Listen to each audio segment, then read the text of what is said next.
জাকাতযোগ্য সম্পদ কি কি, কোন কোন সম্পদে জাকাত দিতে হয়? সব সম্পদে জাকাত দেয়া লাগে না, আমরা বলেছি। আপনার ব্যবহৃত যে বাড়িতে আপনি থাকেন, যে ফ্ল্যাটে আপনি থাকেন, এটার জাকাত নাই। যে গাড়ি আপনি ইউজ করেন এগুলোর জাকাত নাই। যে মোবাইল, যে ল্যাপটপ আপনি ইউজ করেন, যেগুলো আপনার ব্যবহার করা লাগছে, ব্যবহৃত কোনো জিনিসের জাকাত দিতে হয় না, অ্যাকসেপ্ট জুয়েলারি এবং অর্নামেন্টস। অনেক বোনেরা প্রশ্ন করে থাকেন যে হুজুর, আমার ব্যবহৃত যে স্বর্ণালঙ্কার, জুয়েলারি বা অর্নামেন্টস, এগুলোর কি জাকাত দিতে হবে?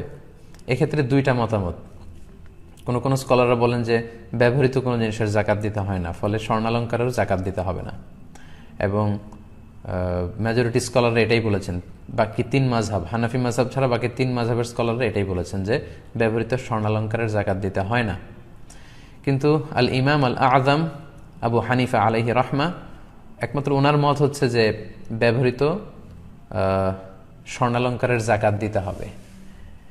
তো এই মাসআলার ক্ষেত্রে ইমাম আবু হানিফার মতটাই হচ্ছে রাজিহ কওল, এটার উপরই ফতোয়া, এবং এটাই খুব ভ্যালিড। কারণ স্বর্ণ এবং রৌপ্য এটা অন্যান্য ব্যবহৃত জিনিসের মতো নয়, এটা substitute of money, paper money, cash টাকার মতোই। এটাকে বাঙালেই স্বর্ণরৌপ্য দোকানে নিয়ে গেলে টাকা পাওয়া যায়, এটার মূল্য কমে না খুব একটা। সো আমার প্রিয় বোনেরা, যারা আপনারা অনেক সময় জিজ্ঞেস করেন যে ব্যবহৃত স্বর্ণালঙ্কারের জাকাত দিতে হবে কিনা, জি দিতে হবে। যদিও বাকি তিন মাযহাবের মতামত হচ্ছে যে দেয়া লাগবে না, শুধু ইমাম আল আযম আবু হানিফা রাহিমাহুল্লাহ উনি বলেছেন দিতে হবে। উনার মতটাই গ্রহণযোগ্য এবং এটাই সবচেয়ে ভ্যালিড। কারণ এ ব্যাপারে এমন কিছু হাদিস পাওয়া যায় যে হাদিসগুলোর আলোকে আমরা বুঝতে পারি যে যদিও ব্যবহৃত স্বর্ণালঙ্কার, তারপরেও এটার জাকাত দিতে হবে। কারণ শরিয়ত তো একটা স্ট্যান্ডার্ড বেঁধে দিয়েছে। বোনদেরকে বলছি, যে বোনরা যারা শুনছেন, আপনার যদি পাঁচ ভরি গহনা থাকে বা 5 ভরি স্বর্ণের গহনা থাকে, আপনার তো জাকাত দেওয়া লাগবে না। 6 ভরিও যদি থাকে দেওয়া লাগবে না। 7.5 ভরি মানে 85 গ্রাম, এটা একটা স্ট্যান্ডার্ড, তার মানে হিউজ পরিমাণ আপনার আছে, তখন আপনি জাকাত দিবেন।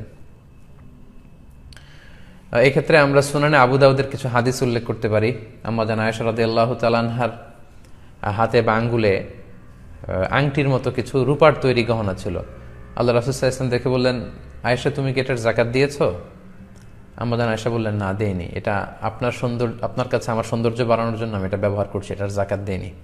আল্লাহ রাসূল সাল্লাল্লাহু আলাইহি ওয়াসাল্লাম বললেন, হাসবুকি ফিন্নার, তোমাকে জাহান্নামে নিতে এই অলংকারটাই যথেষ্ট, এই রূপার অলংকারটাই। তো তখন কিন্তু আয়েশা রাদিয়াল্লাহু তাআলা আনহা হাতে পড়েছিলেন ওই আংটিটা। তাহলে এই হাদিস থেকে বোঝা যায় যে ব্যবহৃত স্বর্ণালঙ্কারের জাকাত দিতে হবে। আরেকটি হাদিস যেটিও সুনান আবু দাউদে এসেছে, এক সাহাবী নারী আল্লাহ রাসূল সাল্লাল্লাহু আলাইহি ওয়াসাল্লামের কাছে আসলেন তার মেয়েকে নিয়ে। মেয়ের হাতে 2টা স্বর্ণের চুড়ি ছিল, 2টা ব্রেসলেট মেড অফ গোল্ড। আল্লাহ রাসূল সাল্লাল্লাহু আলাইহি ওয়াসাল্লাম বললেন, জাকাত দিয়েছো? সে বলল, না জাকাত দেয়নি। আল্লাহ রাসূল সাল্লাল্লাহু আলাইহি ওয়াসাল্লাম বললেন, তাহলে তুমি কি পছন্দ করো যে এই স্বর্ণের চুড়ির বিপরীতে জাহান্নামের 2টা আগুনের চুড়ি তোমার হাতে পরিয়ে দেওয়া হবে? তাৎক্ষণিক মহিলাটি ভয় পেলেন এবং বললেন, খুলে আল্লাহ রাসূলকে দিয়ে দিলেন, বললেন, আল্লাহ এবং আল্লাহ রাস্তায় এটা আমি দিয়ে দিলাম। তো তার মেয়েও কিন্তু তখন পরিহিত ছিল। তার মানে ব্যবহৃত স্বর্ণ এবং অলংকারের যে জুয়েলারি অর্নামেন্টসের কথা আমরা বলি, এটা যদি গোল্ডের হয় এবং সিলভারের হয় তাহলে আপনার জাকাত দিতে হবে আমার প্রিয় বোনেরা। যদি সেটা নিসাবকে ক্রস করে এবং জাকাতের যে শর্তগুলো আপনাকে আমরা শোনালাম, আপনাকে জাকাত দিতে হবে, আপনি এটার জাকাত দিয়ে দেন।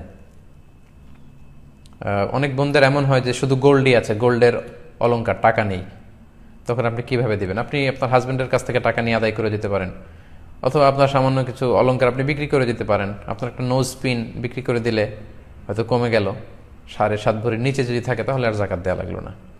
আশা করি এই মাসালাটি আপনাদের কাছে ক্লিয়ার হয়েছে। অনুরোধ করব আপনারা লাইভটি শেয়ার করুন, যাতে অন্যান্যরাও যুক্ত হয়ে আলোচনাটি থেকে উপকৃত হতে পারে। বারাকাল্লাহু ফিকুম জামিআন।